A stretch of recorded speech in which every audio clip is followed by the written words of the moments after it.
Welcome everybody to the Critics Corner. I'm Andrew Branca with the Waxahachie Sun, and I'm here with my friend and colleague and fellow movie lover and reviewer, Mr. David Dunn with Southlake Style Magazine. Welcome back to the corner, David. How are you doing today? I'm doing okay. I'm ready for the freaking weekend. I'm sure you are too. Yeah, definitely. It's been a long week, but weekend is here, and that is a sign for movies and enjoyment and relaxation. So I'm all for that. Whoop, whoop.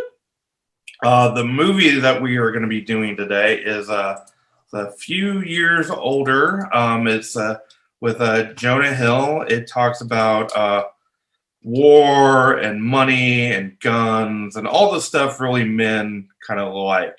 Well, wouldn't you agree with that?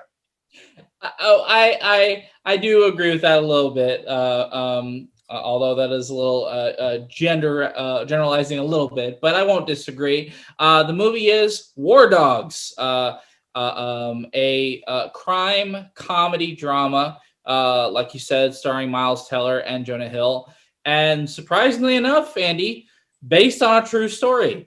And that's the most frightening part about this movie. It really is. Oh man, it really is. It's based off of a 2011 Rolling Stone article, as well as a 2016 memoir around this story. Basically, it's about these two childhood best friends, Jonah Hill and Miles Teller.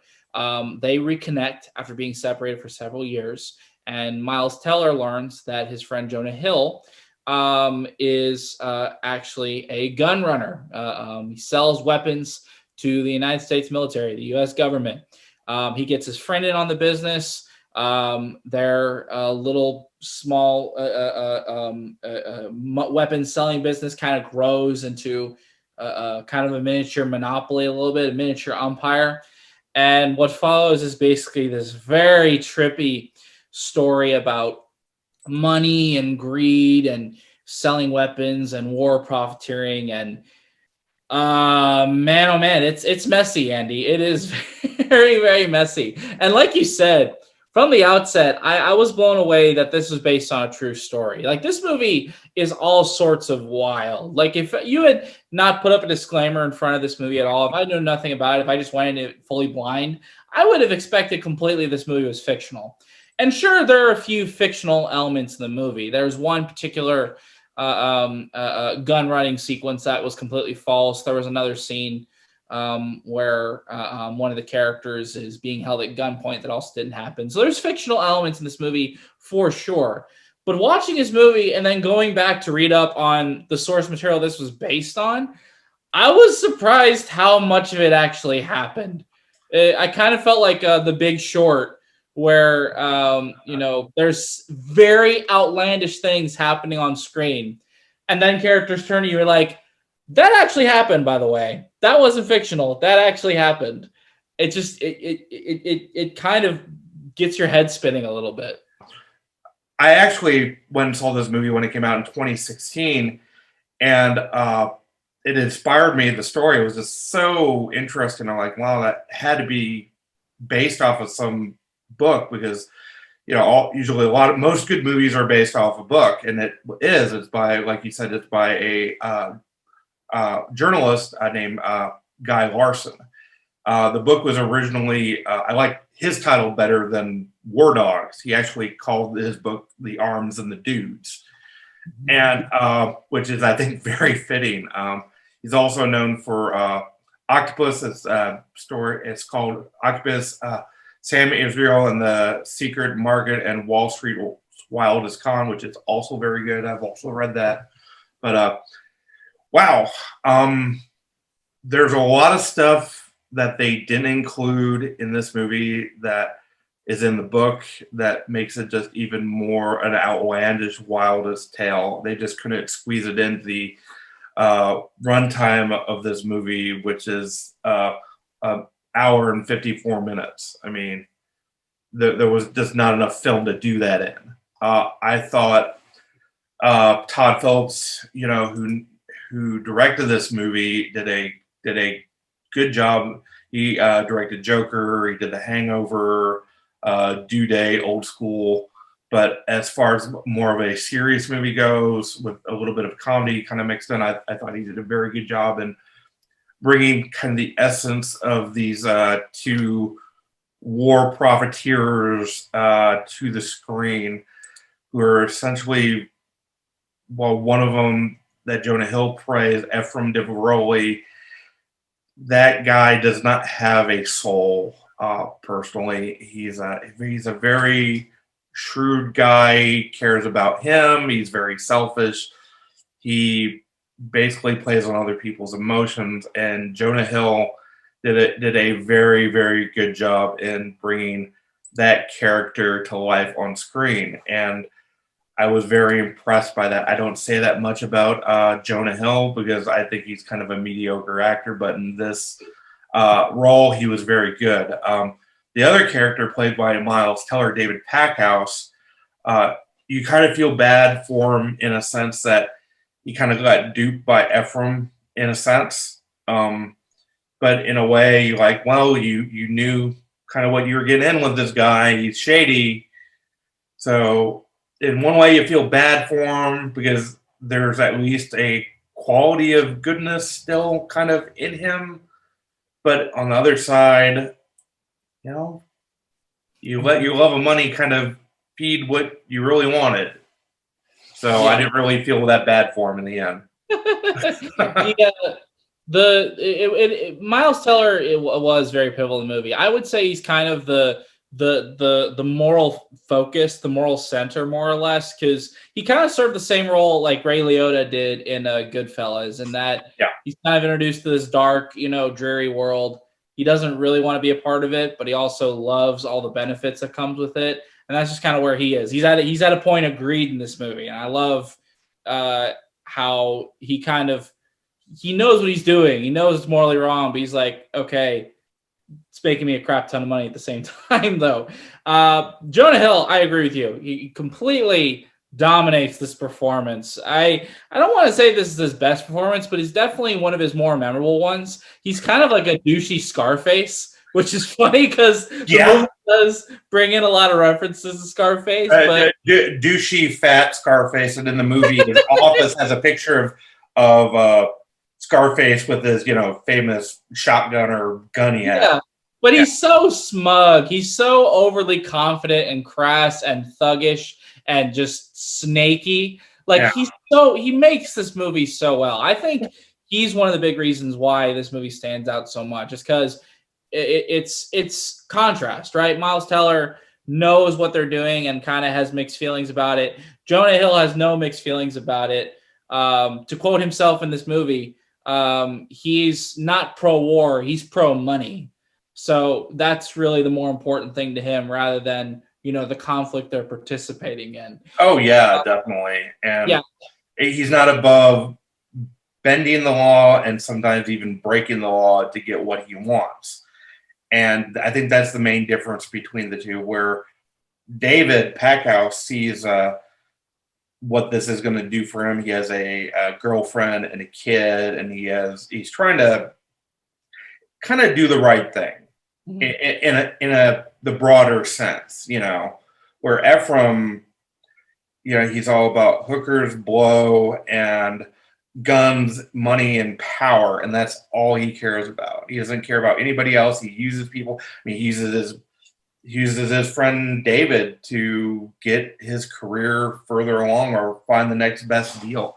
He doesn't care about anybody. And it's like, there's one scene that really demonstrates this. If you're not working for Ephraim to make him money or to further his agenda, you're out the door. And early on in the film, when they start their company, when they go more, I guess, public would be the right word for it, or I guess legit would be better looking.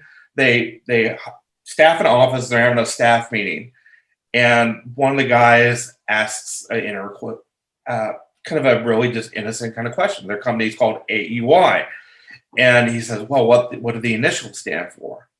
And he says, Ephraim replies to him. He says, "What do you mean, like morally?" He says, "No. What does AEY stand for?" And he says, "Get out." He says, "What?" "Get out. You're not going to work here anymore." That's a stupid effing question. That's what he says. And then after that guy leaves, and he says, AEY doesn't stand for anything. Get to work. Yeah. He's very abrasive. He's very volatile. He's really kind of a firecracker. And I think he really brings the energy a movie like this needs. You know, what the movie ultimately strikes me as, Andy, it kind of strikes me as a combination between Wolf of Wall Street and Tropic Thunder. And if Miles Teller is the well-meaning guy, you know, the Ben Stiller, you know, that, you know, wants to do good and all that, Jonah Hill is the Jordan Belfort from Wolf of Wall Street. Like he's just a predator. And who's the Robert Downey Jr. though? Bradley Cooper. Maybe, and speaking of Bradley Cooper, I loved his performance in this. I thought it was great. The guy, you know, he goes from playing kind of a noble kind of character where you see him in American Sniper, or you see him as a plucky kind of sidekick, or, you know, co-star in like in Yes Man. You know, you see him in the A-Team where he's just the comic relief, where he plays, you know, Face Man. And you know, but to see him he goes to a really different place that is really dark, and it's really, you don't want to meet this guy. You don't want to encounter him. He is what the darker end of society looks like, that people who are you and me care not to tread there. And pretty much seeing this guy in person, you know, the guy's a sociopath. He scares me. and you know, I don't know if this guy is real or if they made him for the movie, but people like him do exist, and that's the frightening part about it. From what I understand, he is based off a real life person, but obviously had to fictionalize it, you know, somewhat for the movie. But yeah, I do agree. Bradley Cooper was excellent in this movie. He had a very small role, but I think it was a very important role. Kind of showing, okay, this is where you, Jonah Hill, and Miles Teller are heading if you don't get off of this train as soon as humanly possible, or if someone else derails you from the train. Spoiler alert. But no, he was great in the movie. The cast, none of the cast is really wasted. Like even Ana de Armas, she was in the movie. I was surprised she was in this movie as Miles Teller's girlfriend. And really, all the performances are really up to snuff. I mean, they're really good at lending itself to this kind of wacky, silly, but also kind of undertone, serious and satirical kind of energy this movie brings. It's a really great commentary on war and war as an industry. And in the middle of it are these two stoners that are trying to take advantage of a broken system. And it's very well done. I didn't know what to expect from this movie, Andy. Like you mentioned, this is directed by Todd Phillips. I find him very, very hit or miss. You know, I myself wasn't a big fan of Due Date or the Hangover trilogy. I love Joker. But I would say out of his larger filmography, War Dogs is kind of more middle tier. Like, it definitely has some pacing issues. It has some issues juggling its two wildly different tones in the second act. But I still find it to be a thoroughly entertaining and very intriguing sort of a movie. You wouldn't expect a comedy war crime film to work as well as this movie does, but it comes together very smoothly. Oh, definitely. What's interesting is after he did War Dogs, his movie after that he was actually the producer on this was, you know, another movie featuring Bradley Cooper. I'm sure you can guess what that is.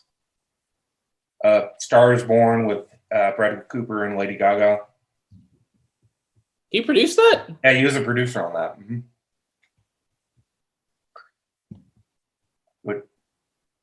Which you know, I guess I'll have to find that out. Yeah, I didn't know he was a producer, but that makes sense. But yeah, which is another, you know, fantastic movie. You know, I really enjoyed that as well. But but yeah, no, I mean, I enjoyed it. I thought War Dogs was really good. There's, like you said, yeah, there are some pacing issues with it, but not enough to really affect the overall feeling and impression that this movie gives you. You know, it definitely is a commentary on how the U.S. government goes out for contracts with things, how they really vet people, and that's kind of frightening in itself in a way.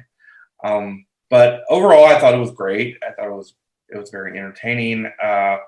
So it comes to the point we have to give a rating for this movie. So what is your out of 10 stars? What do you give this here? Solid, solid, solid 7. Very, very surprised this movie. I was not expecting to like it. I was actually expecting to hate it. But I found myself pleasantly surprised. And out of Todd Phillips' larger filmography, I definitely think this leans more towards the more positive end of his filmography rather than the more negative.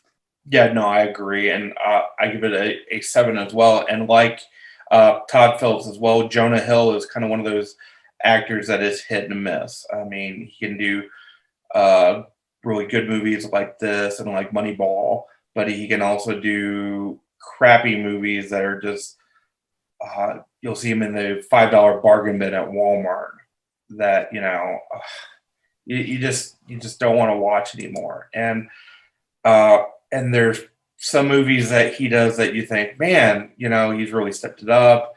And then there's other movies that's like, man, he just took that for a paycheck. And he has a lot of potential as an actor. I think he's done a lot of good things, but he always kind of reverts back to that childlike state of acting where it's more about how many F-bombs can I say in a movie or how many just random stupid things I can do for a paycheck. And that's one of my big problems with Jonah Hill, and I could do a whole segment on why I don't like Jonah Hill overall.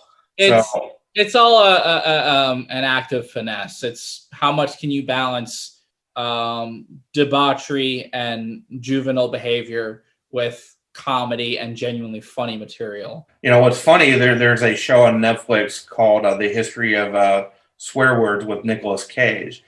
And they did a study or referenced a report on there that Jonah Hill is the most swearing actor in his movies. He does more than Samuel L. Jackson, which I was kind of actually pretty surprised. Yeah. So that says a lot right there. For sure. Yeah. So that's gonna wrap it up for this edition of the Critics Corner. So if you have any questions, comments, concerns, movie suggestions, just anything in general, or if you just want to chat with us about movies, just shoot us an email, like us on Facebook, make a comment in the video comments below, and we will get back to you as soon as we can. That is going to do it for this edition of the Critics Corner. So we will see you next time here in the corner. Take care. Take care.